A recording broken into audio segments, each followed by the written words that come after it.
program coordinator is here, and also George Burchak. He's our administrative assistant, and we work very, very diligently to bring you all here with us this evening. We're very pleased to have All Season Chamber players here with us. This is their 30th year in residence.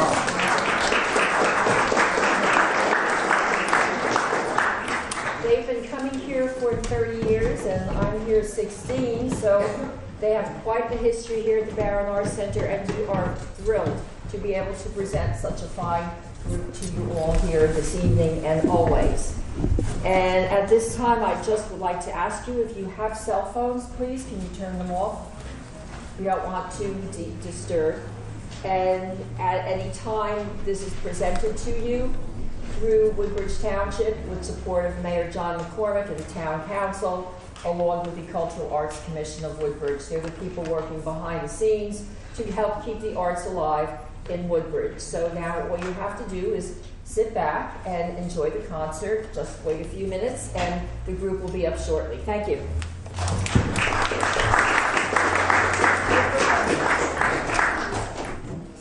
Welcome, everyone. The All Season Chamber Players is now playing its 30th concert in this venue tonight. Thank you. But I think I can safely say that only one of us, none other than Gene Strickholm, has played in all 30. So, and Gene, a founding member of the group, going back to 1980.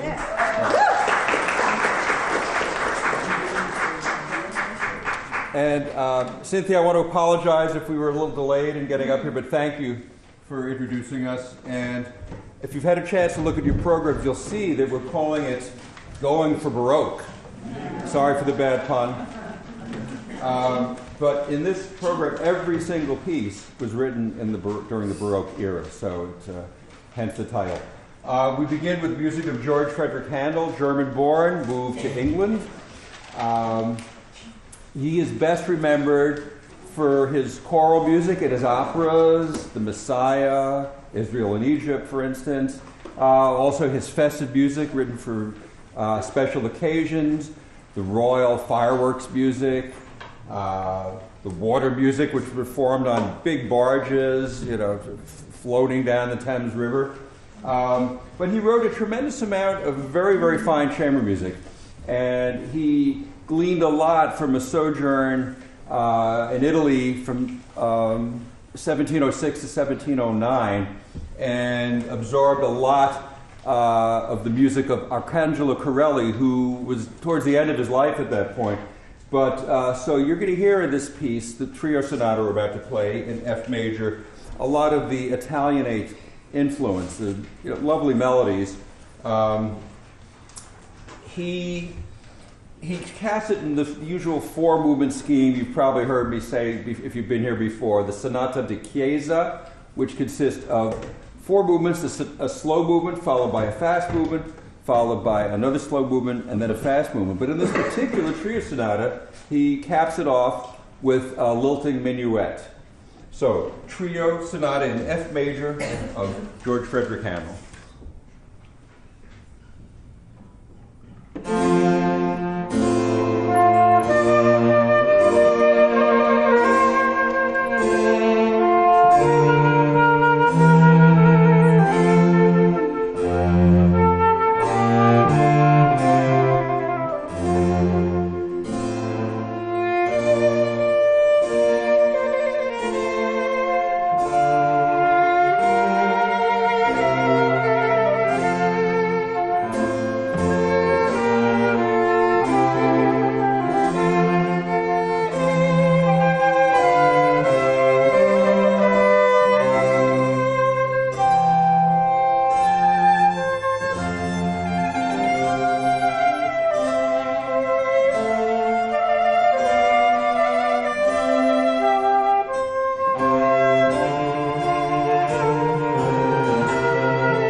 does sound like the end.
Next, music of Antonio Vivaldi, the red-haired priest of Venice. Rumor, more than rumor, I think fact has it that he had to give up doing mass because he had asthma. He might have been allergic to incense, we think. But anyway, the priest was lost, was music's gain. He actually ended up running a music school in an orphanage for girls. And he started a very, very fine orchestra there. It was really the envy of the whole city. He was a renowned violinist, like Corelli, slightly earlier, better generation earlier, and best known today for his cycle of 4 violin concertos known as Four Seasons. And squeeze here. The seasons, and he wrote a lot of music for strings, as you would imagine. One of the pieces he wrote was a sonata for cello in A minor, accompanied by harpsichord. Once again, the sonata, the Chiesa format, largo, a slow movement, followed by allegro, followed by another largo, followed by another allegro. And I'll just give you a little hint that there's going to be a couple of small surprises that Zoe and Jean have up their sleeves. They're both wearing, well, semi-short sleeves and long sleeves. So if there's enough sleeves, I'll cover a couple of surprises. And I'll let Zoe tell you about those when the time comes. Thank you, Bob, very Sure. much. Hi, everybody. You ready for some fun? Yeah. It stops with me. Hopefully we'll give you a lot of fun and enjoyment and make you feel better than when you walked in. And Jean is my partner in crime. So we're going to start with Vivaldi, and we hope you enjoy that, and then we'll talk about the surprises we have for you.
But I will graciously take it. Now for the two surprises. Are you ready for them? Okay. I came upon a volume of cello music called Blues Baroque. That's all you need to say to me. I barely opened the cover and I bought it. Jean and I played, the two selections were played for you tonight in our fall program, which was different music, but we played a mini recital, and on that we had these two pieces. So I said to Jean at the end of our last rehearsal before we started the harpsichord program, would you be willing to sit down at the harpsichord and play these two pieces? And after she played them, she seemed to have a little smile on her face. Got bigger and bigger, both of us. So Jean said it was irresistible and that we're outrageous. No question that I'm outrageous. So now that I've whet your appetite, we better live up to the hype here. So it's bluesy and jazzy, and Jean is featured, if you didn't get that point. And the first one is a popular piece, but if you don't know, it's not popular. So hopefully you'll like it, whether you know it or not. It's the air by Johann Sebastian Bach, jazzed up. And then we have another little surprise too. Outrageous. That's in my bio. Outrageous, not my name.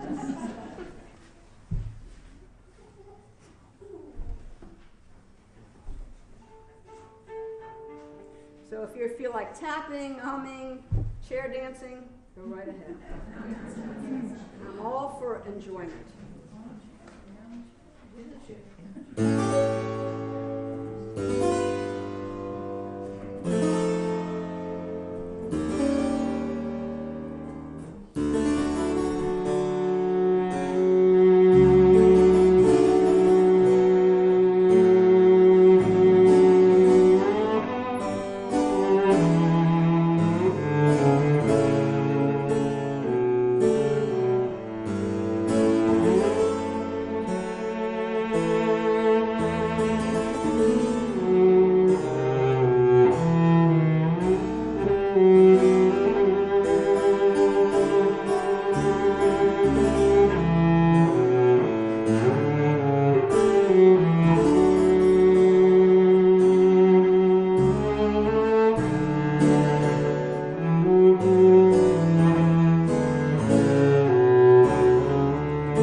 Second surprise.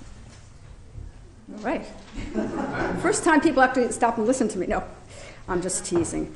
Anna Magdalena was one of the wives, or the wife of J.S. Bach, and Bach gave Anna Magdalena 2 notebooks filled with music.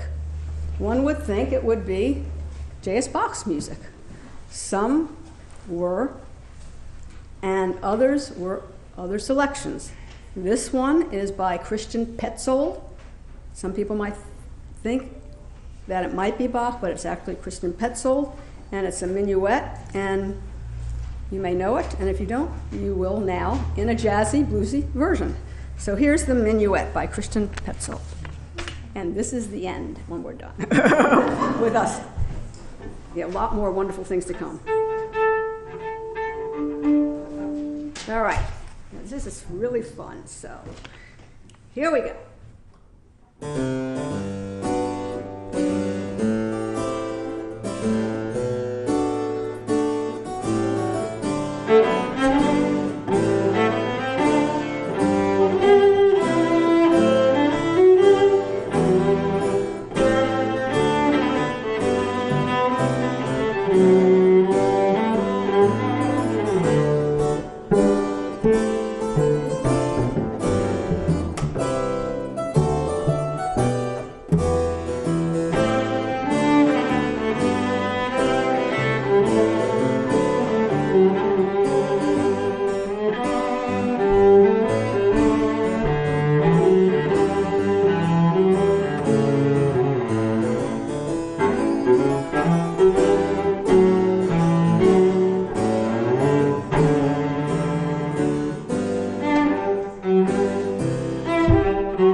the Petzold piece you just heard for centuries was attributed to J.S. Bach.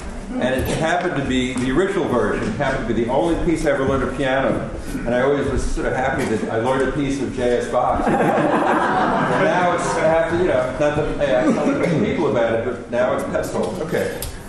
Musicologists will be musicologists, right?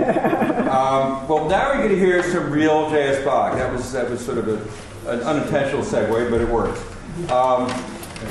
J.S. Bach composed most of his instrumental music when he worked for Prince Leopold of Anhalt-Köthen, but he continued to compose some instrumental music when he was doing most of his choral music when he moved to Leipzig to run the music for St. Thomas Church.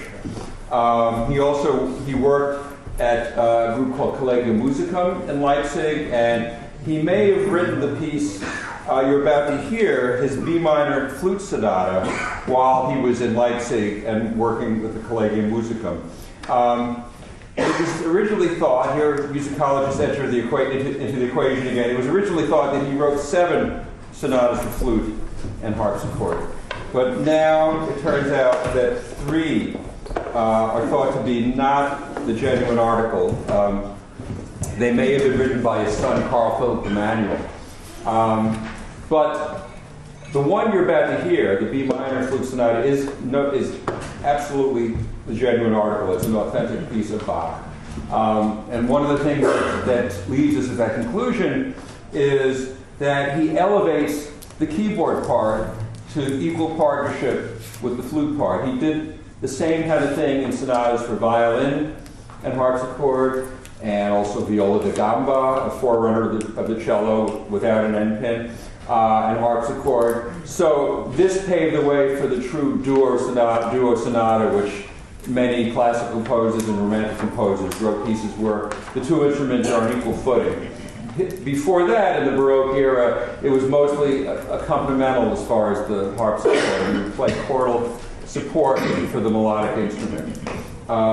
Now, this piece is not written in the sonata da chiesa format of slow, fast, slow, fast. Instead, he has an innovation. He writes 2 consecutive contrasting slow movements, followed by 2 consecutive contrasting fast movements, a very contrapuntal, voice against voice, kind of bustling contrapuntal movement, followed by a lilting gigue. So, Bach Flute Sonata in B minor, BWV 1030.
Telemann.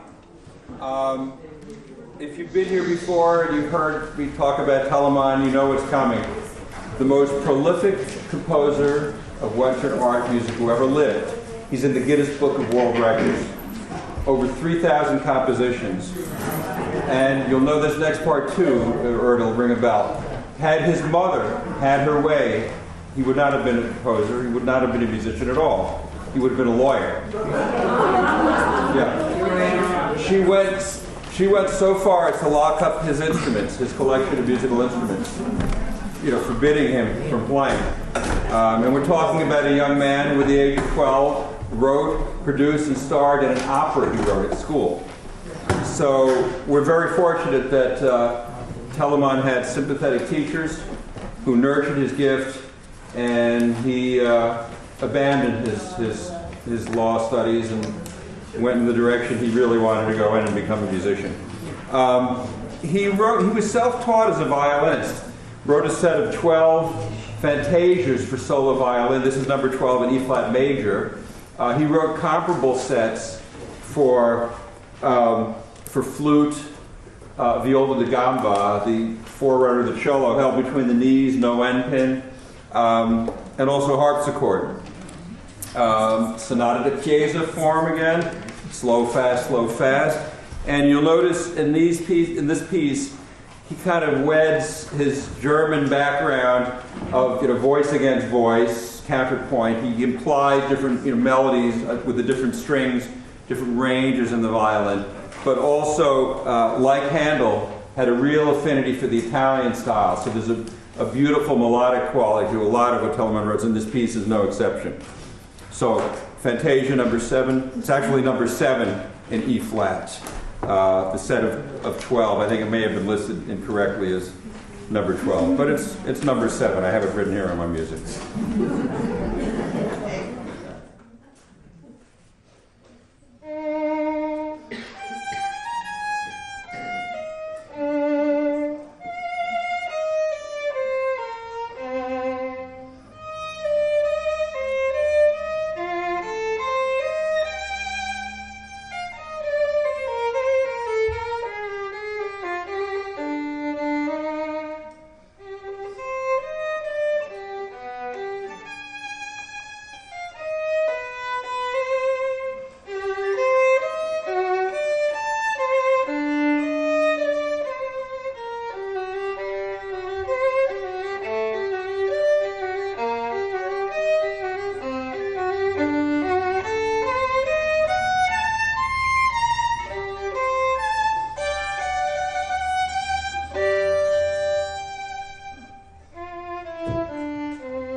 So, we now come to music of Jean-Philippe Rameau, a Frenchman.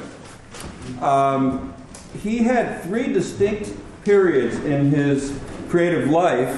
First, he was a music theorist and wrote a renowned treatise on harmony, still read today. And then he reinvented himself as a composer of harpsichord music, and that was his best instrument, although he also played violin, I believe. So he wrote a lot of solo music for harpsichord. And then in his later life, I guess after the age of 50 or so, he turned to opera, and he wrote a fair number of operas and became renowned as an opera composer. We are very grateful to a gentleman whose name is very difficult to pronounce, so I'm going to read it. It was a fellow named Alexandre Le Riche de la Poupelinière, who was his patron, a very, very wealthy man, a financier, and a bon vivant, who had his own house orchestra, which Rameau conducted for over 22 years. He led this gentleman's private orchestra. And so there was all kinds of activities at this fellow's home, and Rameau got to brush shoulders with such luminaries, men of letters like Voltaire and Rousseau. So Eric is going to play for you one of his, a fine example of his solo keyboard works. It's a gavotte and 6 doubles, or variations. So without further ado.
a huge amount of ensemble chamber music, a lot of solo harpsichord and stuff. But he did write 5 what are called pieces in clavecin de concert, 5 ensemble pieces.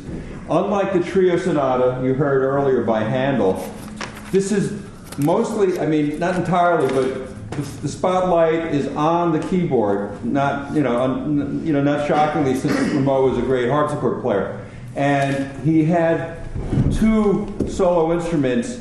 You see 3 here, but actually Lisa and I are either alternating or playing one solo line together, and Zoe has the other one. Now, what's kind of cool about these pieces that he spoofed or paid homage to various contemporaries. For instance, Planier, or whatever his name was had a movement in an earlier one. This one is kind of interesting in that the outer movements are dedicated to 2 virtuosos of the viola da gamba, which I've told you about, the forerunner of the cello. Without an end pin. Right, without the end pin, but now I have no size. excuse. Right. So, according to a contemporary, Forqueray, who's the dedicatee of the first movement, played like the devil. The third movement is called La Marin Moret, I would think, who supposedly played like an angel. And you may be wondering what La Coupisse, what the middle movement is all about.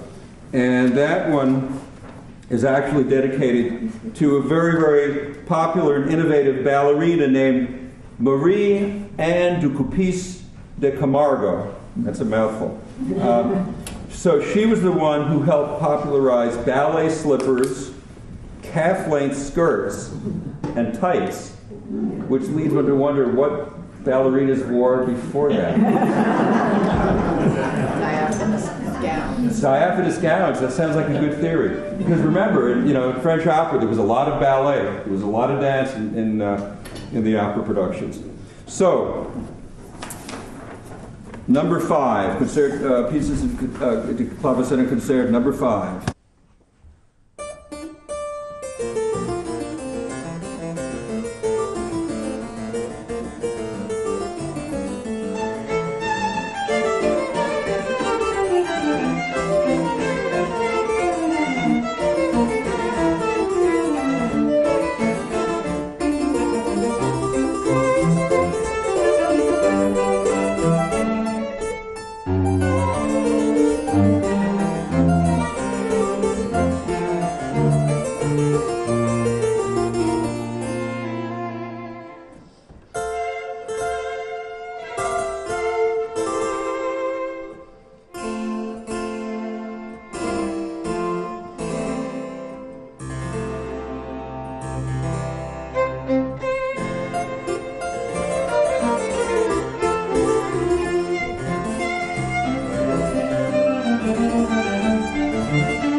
Thank you.